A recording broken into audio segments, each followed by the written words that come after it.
به طه، به یاسین، به معراج احمد، به قدر و به کوثر، به رضوان و طوبی، به وحی الهی، به قرآن جاری، به تورات موسی و انجیل عیسی.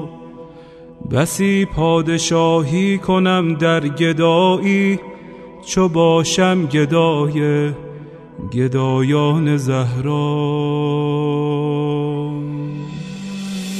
چه شبها که زهرا دعا کرده تا ما همه شیعه گردیم و بیتاب مولا.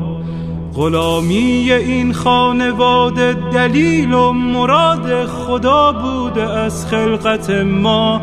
مسیرت مشخص، امیرت مشخص، مکن دل ای دل، بزن دل به دریا. که دنیا به خسران عقبی